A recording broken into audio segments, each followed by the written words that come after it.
අපි සිහින YouTube channel එකට ඔයගොල්ලන්ව ආදරයෙන් පිළිගන්නවා. ආයු වර්ණ, මතක බල වඩන, මුත්‍රාකාරක, විසබීජ නාශක, වේදනා නාශක, අනෝප්‍රබෝධක, පිළිකා නාශක, ප්‍රතිඔක්සිකාරක ගුණයෙන් යුතු ලුණුවිල ශාකය ගැන අද අපි කතා කරමු. මේ ශාකය ගෙදරක වවාගෙන තියෙන්න ඕනේ මහා බ්‍රහ්මයා විසින් දායාද කරපු වටිනා ශාකයක් විදිහට හඳුන්වනවා. ඒක නිසා මෙයට බ්‍රහ්මී කියලාත් කියනවා. තව මේ ලුණුවිල වලට බැමිතිරිය කියලාත් කියනවා. එහි අදහස බ්‍රහ්ම භාර්යාව යන්නයි. මේ ලුණුවිල ශාකය සියවස් ගණනාවක් තිස්සේ විවිධ ආකාරවලින් භාවිතා කරලා තියෙනවා. ඖෂධීය ගුණ ගැන කියන්න කලින් අපි ලුණුවිල ශාකයේ විස්තර ටිකක් කතා කරමු. බකෝපා මොනියරි යන විද්‍යාත්මක නාමය දරන ප්ලාන්ටේජිනේසී පවුලට අයිති මේ ලුණුවිල වලට ලුණාවල්ලි, බඹතිරි, බැමිතිරිය, දිව්‍ය තේජා කියලාත් කියනවා.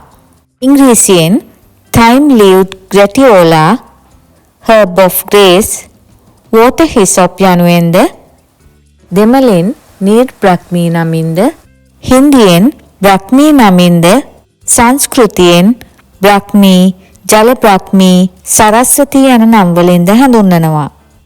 ඖෂධීය ගුණ බහුලව තියෙන ඔසුවක් වුණත් ලුණුවිල කියන්නේ කුඩා සිහින් පැලෑටියක්. මෙම පැලෑටිය ලුණු මිශ්‍ර ජලද පරිසරයේ සරුවට වෙවේ. මේක වැවෙන්න තෙතමනය අවශ්‍යමයි. ලින්, පොකුණු අවට, ජලය දැමූ මල් පෝච්චිවල අලංකාර වගා කරන්න පුළුවන්. වර්තමානයේ මෙය විසිතුරු ජලජ පැලෑටියක් ලෙස වවනු ලැබේ. මෙම ලුණුවිල පැලෑටිය පොළවට සමාන්තරව වැවෙන වාර්ෂික පැලෑටියක්. පත්‍ර කඳට සවිවන තැන්වලින් ඉහළට දික් වූ නටුවක හට ගන්නා ලුණුවිල මල සුදු හෝ ලා දම් පැහැයක් ගන්නා අතර ඒ ඉතාමත් අලංකාර සිත් ගන්නා සුළු කුඩා මලකි. මෙහි පෙති 4ක් හෝ 5ක් ඇත. මලේ රේණු 4කි. මණිපත්‍ර වලින් වැසුණු ගෙඩිය තුල කුඩා බීජ රාශියක් ඇත. මෙහි පත්‍ර හා කඳ මාංශල වේ. මෙහි කඳ කොළ පැහැතිය. නමුත් රතු පැහැති දුර්ලභ වර්ගයකුත් ඇත. මෙහි ප්‍රචාරණය බීජ වලින් මෙන්ම බොහෝ විට දඬු කැබලි මගින් සිදුවේ. සමහරුන්ට ලුණුවිල හා ගෙඳ වෙන් කරලා අඳුර ගන්න අමාරුයි. ඒක නිසා ඒ දෙකේ ප්‍රධාන වෙනස්කම් දෙකක් මම කියන්නම්. ලුණුවිල මල සුදු හෝ ලාදම් පැහැයක් ගනී. ගෙඳවල මල කහ පාටයි. මලින් විතරක් නෙමේ කඳනුත් මේක අඳුර ගන්න පුළුවන්. ලුණුවිල වල කඳ කොළ පාටයි. ගෙඳවල කඳ දුඹුරු පාටයි. ආයුර්වේදයේ ඉලක්ක අතර ප්‍රධාන වන ශරීරය, මනස හා ආත්මය අතර නිසි සමතුලිතතාවයක් පවත්වා ගැනීමට බෙහෙවින්ම උපකාරී වන ශාකයක් තමයි ලුණුවිල කියන්නේ. එහෙමනම් දැන් අපි ලුණුවිල වල ඖෂධීය ගුණ ගැන කතා කරමු. ලුණුවිල වල තියෙන විශේෂිතම ගුණය තමයි ධාරණ ශක්තිය වර්ධනය කිරීම හෙවත් මතක ශක්තිය වර්ධනය කිරීමේ හැකියාව. මෙමගින් ක්ෂණික මතක ශක්තිය වර්ධනය කරයි. ඉගෙන ගන්න දරුවන්ගේ විතරක් නෙමේ වයසට ගියාම මතකය අඩුවන එකටත් මේ ලුණුවිල ප්‍රයෝජනවත් වෙනවා. මෙහි ඇති සුවිශේෂී සංයෝග මගින් මොළයේ නව සෛල ජනනයට උත්තේජනය ලබා දෙමින් මොළයේ අඩපණ වීම වළක්වනවා. කොටින්ම අපේ වයස්ගත වීම පාලනය කරලා තරුණකම දිගු කරන්න ලුණුවිල වලට හැකියාව තියෙනවා. මොළයේ පටක වර්ධනය කිරීමේ ශක්තියකින් යුක්ත ලුණුවිල මානසික දුබලතා දුරු කර ධනාත්මක චිත්ත වේගීය තත්වයක් ප්‍රවර්ධනය කිරීමටද, මානසික ඒකාග්‍රතාව රැකීමටද, ස්මරණ ශක්තිය වැඩි දියුණු කිරීමටද, බුද්ධි වර්ධනයටද, සිහි කල්පනාව නැතිවීම හෙවත් උමතුව, ඇම්නීසියා වැනි ශීර්ෂ රෝග සුව කිරීමටද හැකියාව ඇති වටිනා ශාකයකි. අවදානම් අඩුවීමේ අධික්‍රියාකාරීත්වය ආබාධ රෝග ලක්ෂණ මෙය භාවිතා කිරීමෙන් අඩුවන අතර ඔවුන්ගේ ආක්‍රමණශීලී ගතිය වැළැක්වීමටද උපකාරී වේ. මොළයේ ස්නායු සෛල මිය යාමෙන් ඇතිවන අහිතකර ප්‍රතිඵල සහ ඇල්සයිමර්, ඩිමෙන්ෂියා වැනි ස්නායු ආබාධ වලින් මොළය සුරකින ප්‍රබල ප්‍රතිඔක්සිකාරක ගුණ මේ ලුණු විලවල තියෙනවා කියලා අද වෙන විට හොයාගෙන තියෙනවා.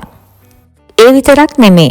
හදිසි කම්පන හා හදිසි අනතුරු හේතුවෙන් ඇතිවන මොළයේ හානි, ඇතැම් ඖෂධ භාවිතය නිසා මෙන්ම මත්ද්‍රව්‍ය භාවිතය නිසා ඇතිවන මතකය අහිමි වීම සුව කිරීමටද ලුණු විලවලට හැකියාවක් ඇති බව සොයාගෙන තියෙනවා. මෙමගින් මානසික රෝගාබාධ වළකා මානසික යහපැවැත්ම ප්‍රවර්ධනය කර මනෝභාවය වැඩි දියුණු කර ආතතිය කාංසාව අඩු කරයි. ආතතියෙන් මිදීමට අතුරු ආබාධ නැති ස්වභාවික මනෝ ප්‍රබෝධකයක් ලෙසද ලුණු විල භාවිතා කළ හැක. වයසට යාමත් සමග ඇතිවන මතකය අඩුවීමට දිනපතා ලුණු විල යුෂ ස්වල්පයක් පානය කිරීම සුදුසුය. දිනපතා උදෑසන හිස් බඩට ලුණු විල කොළ 2-3ක් සැපීම හෝ ලුණු විල කොළ යුෂ ටිකක් පානය කිරීම ඕනෑම කෙනෙකුගේ මතකය වැඩි කිරීමට උදව් වේ. තවද වියලාගත් ලුණු විල කුඩු චූර්ණයක් සේ සකසා LDN බීමෙන් මානසික සුවය හා ආතතිය දුරලා සුව නින්දකට මඟ පාදන බව පැවසේ. දරුවන්ට ලුණු විල යුෂ ටිකක් මීපෙන තේ හැන්දක් සමග උදෑසනට පානයට ලබා දීමෙන් ඔවුන්ගේ මතකය වර්ධනය වන බව සඳහන් වේ. කිරිදෙන මව්වරුන් ලුණු විල ආහාරයට ගැනීමෙන් දරුවාගේ මනස නිරෝගීමත් වේ. කතා කිරීමට පමාවන දරුවන්ට ලුණු විල රතු ලුණු හෝ එළඟ තෙල් සමග මිශ්‍ර කර දෙනු ලැබේ. එමෙන්ම මිහිරි කටහඬක් ලබා ගැනීමටද ලුණු විල භාවිතා කරයි. කටහඬේ දුර්වලතා ඇති අයට මෙන්ම උගුරේ ආසාදන වලටත් මිහිරි කටහඬක් ඇතිවීමටත් ලුණු විල කොළ එළඟ තෙලින් මලවා ආහාරයට ගැනීම සුදුසුය. රුධිර සංසරණ ක්‍රියාවලිය ක්‍රමානුකූලව පවත්වාගෙන යාමට උපකාරී වන හා එහි ක්‍රියාකාරීත්වය උත්තේජනය කරන හෘදය ශක්තිමත් කරන ගුණයද ලුණු විලවල ඇත. නොයෙකුත් ආසාත්මිකතා නිසා ඇතිවන ලේ විසවීම සඳහාද රුධිරය පිරිසිදු කිරීමට ලුණු විල කුඩු තේ හැන්දක් එළකිරි සමග උදෑසන බීම සුදුසු බව සඳහන් වේ. රක්ත වාත රෝගවලදී ඇතිවන තුවාලවලටද වන කුෂ්ඨ කැසීම් වැනි චර්ම රෝගවලටද ගුණදායක වේ. මෙමගින් විස බීජ විනාශ කරයි. රක්ත වාතය නිසා ඇති වූ තුවාලවලට ලුණු විල, එළඹදු කොළ, සියඹලා කොළ යන 3 වර්ගයේම යුෂ රත් කිරිය කුඩු හා කහ කුඩු සමග කකාරවා ආලේප කිරීම සුදුසුය. සිරුරේ රතු වීම, ඉදිමුම් හා වේදනා සඳහාද ලුණු විල කොළ යුෂ ආලේපය සිදු කරයි. පස්මාරය රෝගයටත් අක්මාවේ අධික වෙහෙස හා විෂ දුරු කිරීමටත් ලුණු විල කසාය උපයෝගී කර ගනී. ස්නායු රෝග අතර දරුණු ගණයේ ආබාධයක් වන පාකින්සන් රෝගයටත් මෙය අනර්ඝ ඔසුවක් බව හඳුනාගෙන ඇත. මුත්‍රාකාරකයක්ද වන ලුණු විල ලිංගික ශක්තිය වැඩි කිරීමටත් හේතු වේ. ඉස්සර ගම්වල අම්මලා අවුරුද්දට දෙපාරක් විතර අරලු ලුණු විල තම්බලා දෙනවා. ඒකෙන් මල බුරුල් වෙලා මෘදු විරේචකයක් ලබා දීමක් සිද්ධ වෙනවා. එමගින් මලබද්ධය දුරු වී සිරුරේ විෂ හරණයටත් උපකාරී වෙනවා. මෙම ලුණු විල භාවිතයෙන් ආහාර ජීර්ණ සෞඛ්‍ය වැඩි දියුණු වී ආමාශය ආන්ත්‍රික ගැටලුද සමනය වේ. ආහාර රුචියද වර්ධනය කරයි. ලුණු විල වල ඇති සංකටක වලින් අපේ ශ්වසන මාර්ගයේ ඇති මාංශ පේශී ලිහිල් කොට පහසුවෙන් හුස්ම ගැනීමට මඟ පාදන බව අද සොයාගෙන ඇත. ඒ අනුව ඇදුම වැනි ශ්වසන ගැටලු ඇති රෝගීන්ට හා පෙනහළු රෝගීන්ට ලුණු විල බොහෝ ගුණදායක වේ. වැඩිහිටියන්ට මෙන්ම දරුවන්ටද සම්ප්‍රතිශ්‍යාව හා කැස්ස වැළඳුණු විට ලුණු විල ඉස්ම තේ හැන්දක් බීම සුදුසු වේ. ලුණු විල ශාකය මගින් අකලට හිසකෙස් වැටීම, අකලට හිසකෙස් පැසීම වළක්වයි. හිසකෙස් පැලීම වළක්වා කෙස් මුල ශක්තිමත් කරවයි. තවද සම පැහැපත් කරලා දිදුලන සමක් ඇති කරලා සම සම්බන්ධ සියලුම ගැටලු සමනය කරන ඖෂධීය ගුණයෙන් යුක්තයි. කුරුලෑ සඳහා ලුණු විල සහ කහ සම ප්‍රමාණවලින් ගෙන උණුසුම් එළකිරි තේ හැන්දක් හා ගිතෙල් තේ හැඳි භාගයක් එක් කර මාස කිහිපයක් දිනකට දෙවරක් ගැනීම කළ හැකිය. මෙමගින් කුරුලෑ සමනය කර දිලිසෙන සමක් ඇති කරවන බව පැවසේ. තවද ලුණු විලවල ඇති විශේෂිත ගුණයක් වන්නේ පිළිකා සෛල වර්ධනය හා පැතිරීම වළක්වන පිළිකානාශකයක් ලෙස ක්‍රියා කිරීමයි. ලුණු විලවල මෙවැනි ඇදහිය නොහැකි ඖෂධීය ගුණ රාශියක් තියෙන නිසා තමයි ඒට බ්‍රාහ්මී කියලා කියන්නේ. ඇත්තටම මේක ලුණු විලවලට සුදුසුම නමක්. වර්තමානයේදී ගොඩක් අය අතිරේකයක් ලෙස ලුණු විල තේ කුඩු හෝ පෙති ආකාරයෙන් ලබා ගනී. ඔහොම නමුත් ලුණු විල කාපු ගමන්ම එහි බලපෑම ඒ වෙලාවෙම ලැබෙන්නේ නැහැ. ඒකේ ප්‍රතිඵල ගන්න සාමාන්‍යයෙන් සති 8ක් 12ක්වත් අඛණ්ඩව භාවිතා කරන්න ඕනේ. දැන් අපි ලුණු විලවල අතුරු ආබාධ ගැන කතා කරමු.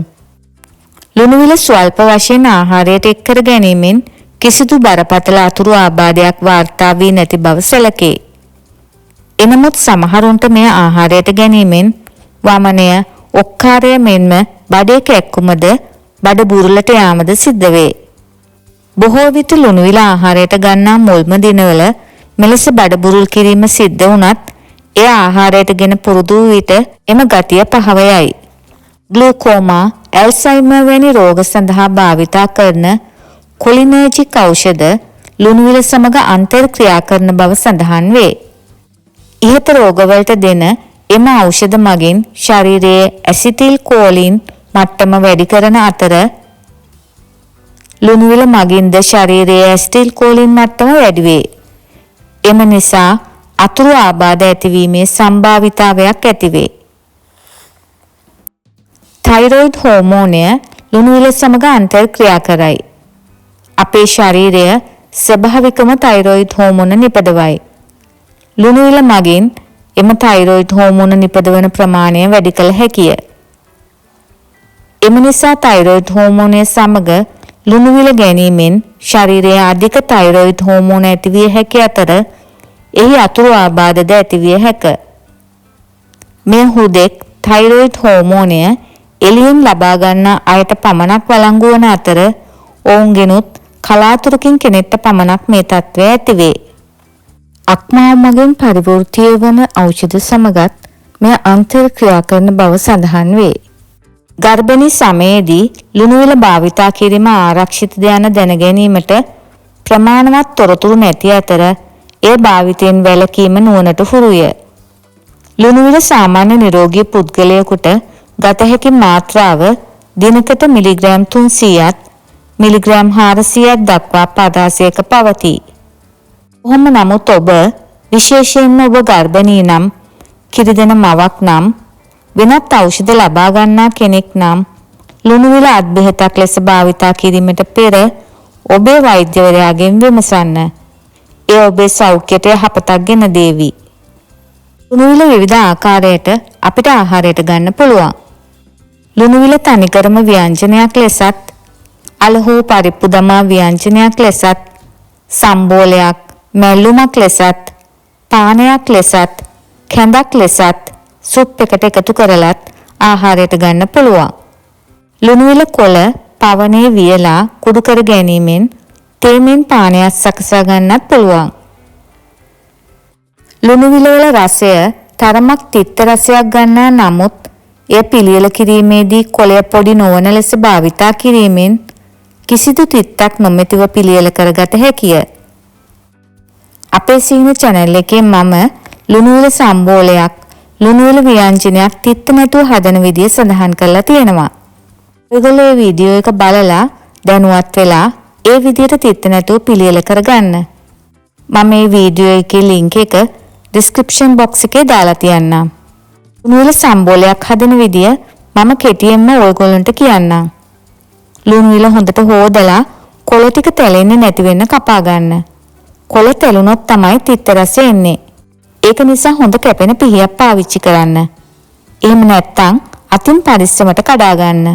දැන් කඩලා හරි කපාගත්තු හරි ලුණු විල වලට ගාගත්තු පොල් ටිකක්, පොඩියට කපාගත්තු රතු ලුණු ටිකක්, අමු මිරිස් කරලක්, රසායනික ලුණු ගම්බිරිස් හා දෙහි ඉස්ම ටිකක් මිශ්‍ර කරලා පරිස්සමෙන් පොඩි නොවෙන්න කලවම් කරගන්න. මේකට හැන්දක් උනත් පාවිච්චි කරන්න පුළුවන්. කැමති නම් තක්කාලි ගෙඩියක් එකතු කරගන්න. මේසා වටිනා ගුණ පිරුණු ලුණු විල ශාකය ගැන තොරතුරු ටිකක් දැන් ඔයගොල්ලෝ දැනගත්තනේ. එහෙමනම් ගෙදර ලුණු විල පැලයක් නැත්තම් අදම දඬු ටිකක් හොයාගෙන පළ කරගන්න. මේ වීඩියෝ එක ඔයගොල්ලන්ට වටිනවා කියලා හිතෙනවා නම් සමාජ සත්කාරයක් ලෙස තවත් කෙනෙක්ට බලන්න ෂෙයා කරන්න. ඔයගොල්ලෝ තවම අපේ සිහින YouTube channel එක subscribe කරලා නැත්නම් මේ වීඩියෝ එක පහලින් තියෙන subscribe button එක press කරලා ඊට පස්සේ එන bell icon එකත් all කරන්න. එතකොට මම අලුතෙන් වීඩියෝ එකක් දාපු ගමන්ම ඔයගොල්ලන්ට notification එකක් හම්බ වෙයි. එහෙමනම් තවත් අලුත් දවසක තවත් අලුත් වීඩියෝ එකකින් අපි හම්බ වෙමු. මේ වීඩියෝ එක බලපු ඔයගොල්ලෝ හැමෝටම ගොඩාක් ස්තුතියි.